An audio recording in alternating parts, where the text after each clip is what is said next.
ಒಂದೊಂದು ತೆಗೆದುಕೊಳ್ತೀವಿ ಅಂತ ಅವರು ಹೇಳಿದ್ದಾರೆ. ಇದು ಬಹಳ ಪ್ರಮುಖವಾದಂತ ವಿಚಾರಕ್ಕೆ ನಾನು ಮಂತ್ರಿಗಳನ್ನ ಬಂದು ಭೇಟಿ ಮಾಡಿ ಅವರಿಗೆ ನಾನು ರಿಕ್ವೆಸ್ಟ್ ಅನ್ನು ಮಾಡಿದ್ದೇನೆ. ಅವರು ನಮಗೆ ಸಹಕಾರ ಕೊಡ್ತೀವಿ, ಪ್ರಾಬ್ಲಮ್ಸ್ ಸಾರ್ಟ್ ಔಟ್ ಮಾಡಿಕೊಡ್ತೀವಿ ಅಂತ ಅವ್ರು ಹೇಳಿದ್ದಾರೆ.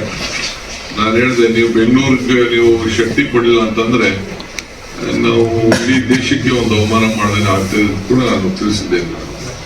ಯಾಕೆಂದ್ರೆ ಇವತ್ತಿನ ಬೆಂಗಳೂರಿನ ಪ್ರಪಂಚ ನೋಡ್ತಾ ಇದೆ, ಎಲ್ಲ ಹೊರಗಡೆಯಿಂದ ಪಾಪ್ಯುಲೇಷನ್ ದಿನ ದಿನ ಜಾಸ್ತಿ ಆಗ್ತಾ ಇದೆ ಅನ್ನೋದು ಕೂಡ ಅವ್ರಿಗೆ ಮನದಟ್ಟು ಮಾಡಿ ಕೊಟ್ಟು ಬಂದಿದೆ. ಟನಲ್ ರೋಡ್ ಬಗ್ಗೆ ಟನಲ್ ಇವ್ರಿಗೆ ಸಂಬಂಧಪಟ್ಟ ಪ್ಯೂರ್ ಸ್ಟೇಟ್ ಗೌರ್ಮೆಂಟ್ ಪ್ರಾಜೆಕ್ಟು. ಆ ಟನಲ್ ಹಾಕಿದ್ದಾರೆ, ಒಂದು ಜನ ಹಾಕಿದ್ದಾರೆ.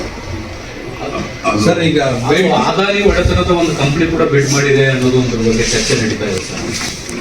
ಯಾರು ಹಾಕಿದಾರೋ ಗೊತ್ತಿಲ್ಲ, ನಾನು ಪೇಪರ್ ಅಲ್ಲಿ ನೋಡಿದೆ. ನೀವು ಇನ್ವೆಸ್ಟಿಗೇಷನ್ ಮಾಡಿ ಹಾಕಿದ್ರಿ, ಯಾರು ಬೇಕಾದ್ರೂ ಬಿಲ್ಡ್ ಆಪರೇಟ್ ಟ್ರಾನ್ಸ್ಪೋರ್ಟ್ ಅಲ್ಲಿ ನನಗೂ ಗೊತ್ತಿದೆ. ಅದು ರಿಸ್ಕಿ ಪ್ರಾಜೆಕ್ಟ್ ಅಂತ, ಯಾಕೆಂದ್ರೆ ಅವರೇ ಎಲ್ಲ ಫೈನಾನ್ಸ್ ಮಾಡ್ತಾರೆ, ಅವರೇ ಮಾಡ್ತಾರೆ.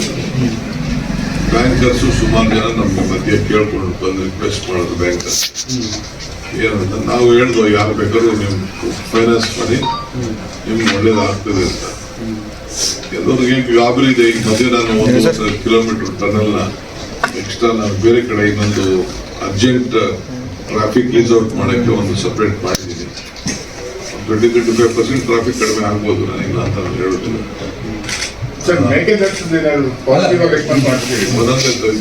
ಸರ್, ಈಗ ಇದು